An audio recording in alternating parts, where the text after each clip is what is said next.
आज बात करते हैं दुनिया के एक ऐसे हिस्से की जो इस वक्त एक ग्लोबल संकट का सेंटर बना हुआ है। एक ऐसी जगह जहां तनाव अपने चरम पर है। चलिए होर्मुज जलडमरू मध्य की इस पूरी कहानी को समझते हैं। तो कहानी शुरू होती है होर्मुज से। चलिए सीधे इस संकट के दिल में उतरते हैं, एक ऐसी जगह जहां इस वक्त पूरी दुनिया की नजरें टिकी हुई हैं। जरा सोचिए, 28 फरवरी 2026 समुद्री रेडियो पर एक आवाज गूंजती है, गुजरने की इजाजत नहीं है, बस इतना ही। और इसी एक लाइन ने दुनिया के सबसे जरूरी समुद्री रास्ते पर ताला लगा दिया। और इसका असर देखिए, वो चौंकाने वाला था। एक झटके में हॉर्मुज स्ट्रेट से गुजरने वाला जो कमर्शियल शिपिंग ट्रैफिक था, उसमें 95% की गिरावट आ गई। मतलब जहां पहले हर दिन करीब 140 जहाज निकलते थे, अब वहां गिने चुने जहाज ही दिख रहे थे। और देखे 8 अप्रैल को 2 हफ्तों का सीजफायर भी हुआ, लेकिन हालात जस के तस। पिछले 24 घंटों में सिर्फ 6 जहाज गुजरे हैं। ट्रैफिक तो समझिए एक तरह से बिल्कुल ठप पड़ा है। तो सवाल ये उठता है कि आखिर नक्शे पर ये एक छोटी सी जगह, इसमें इतनी ताकत कहां से आती है कि ये पूरी दुनिया की इकोनॉमी को घुटनों पर ला दे? इसकी वजह है एक टर्म, स्ट्रेटेजिक चोक पॉइंट। और हुर्मुज शायद इस दुनिया का सबसे जरूरी चोक पॉइंट।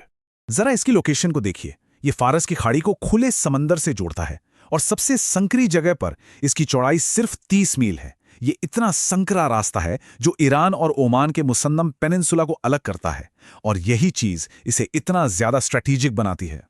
और यहां से जो सामान गुजरता है ना, उसके आंकड़े दिमाग घुमा देने वाले हैं।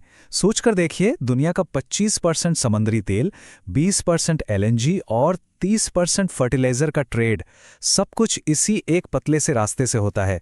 अब अंदाजा लगाया जा सकता है कि यहां जरा सी भी रुकावट पूरी दुनिया में कैसी लहरें पैदा कर सकती है। अब देखिए, आज जो हो रहा है वो तो खैर अपने आप में अलग है, लेकिन ये पहली बार नहीं है कि ये जगह दुनिया भर के तनाव का सेंटर बनी हो। इसका इतिहास काफी लंबा और तनावपूर्ण रहा है। अगर हम 1980s के दशक में वापस जाएं, तो ईरान इराक युद्ध के दौरान यही जलमार्ग एक तरह का बैटलफील्ड बन गया था। इसे टैंकर वॉर भी कहते हैं, जहां सिविलियन शिपिंग पर हमले करके एक दूसरे की इकोनॉमी को तोड़ने की कोशिश की जा रही थी। ये कोई नई कहानी नहीं है, इसका एक पूरा पैटर्न रहा है। 1984 में इराक ने हमले तेज किए, फिर ईरान ने पलटवार किया। 1988 आते आते अमेरिकी और ईरानी नौसेना के बीच सीधी झड़प तक हो गई। तो फरवरी 2026 में इस रास्ते को बंद करना, समझिए कि दशकों से सुलग रही आग की ही एक और चिंगारी है। हाँ, लेकिन 1980s के टैंकर वॉर और आज के संकट में एक बहुत बड़ा, एक बुनियादी फर्क है। तब मकसद था दुश्मन की शिपिंग को सिर्फ परेशान करना, उसमें रुकावट डालना। लेकिन आज तो सीधे सीधे मिलिट्री की धमकी देकर इस रास्ते को पूरी तरह ब्लॉक कर दिया गया है। ये एक ऐसी नाकाबंदी है जो पहले कभी नहीं देखी गई। तो अब बात करते हैं इसकी कीमत की। इस पूरे संघर्ष की कीमत क्या है, और इसके दो बहुत बड़े ग्लोबल असर देखने को मिल रहे हैं। इस बंद की कीमत दुनिया एक दोहरे संकट के रूप में चुका रही है। एक तरफ तो है इकोनॉमी पर सीधा असर, दुनिया भर में एनर्जी की कीमतें आसमान छू रही हैं। तेल, एलएनजी, फर्टिलाइजर, इन सब की सप्लाई चेन टूट गई है। और दूसरी तरफ एक बहुत बड़ी एनवायरमेंटल तबाही धीरे धीरे शक्ल ले रही है। एक एक्सपर्ट हैं टिम रिचर्ड्स, जो सैटेलाइट रिमोट सेंसिंग कंसल्टेंट हैं। उनका कहना है कि ये तेल रिसाव पहले खाड़ी युद्ध के बाद से इस इलाके का सबसे बड़ा इकोलॉजिकल डिजास्टर बन सकता है। ये बहुत बड़ी बात है। और ये सिर्फ एक तेल का रिसाव नहीं है, ये तेल खाड़ी के सबसे बड़े मैंग्रोव जंगल की तरफ बढ़ रहा है।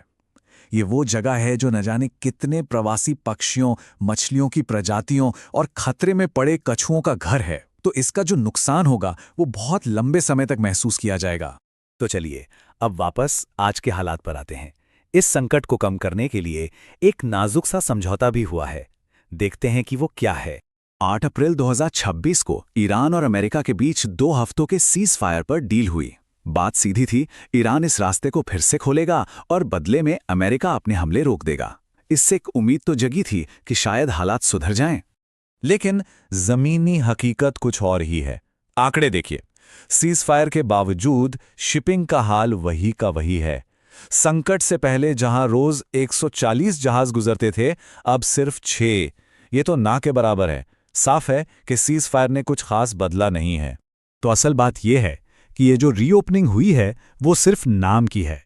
दोनों तरफ इतना ज्यादा अविश्वास है और कॉन्फ्लिक्ट का खतरा इतना बना हुआ है कि कोई भी रिस्क लेने को तैयार नहीं। नतीजा, दुनिया की ये इकोनॉमिक आर्टरी, ये धमनी अभी भी ब्लॉक है। और आखिर में ये एक बड़ा सवाल छोड़ जाता है। इस पूरे संकट ने हमारी ग्लोबल सिस्टम की कमजोरियों को सामने ला दिया है। सोचने वाली बात है कि जब सिर्फ एक 30 मील चौड़ा पानी का रास्ता पूरी दुनिया को बंधक बना सकता है, तो हमारा ये पूरा ग्लोबल सिस्टम आखिर कितना सुरक्षित है।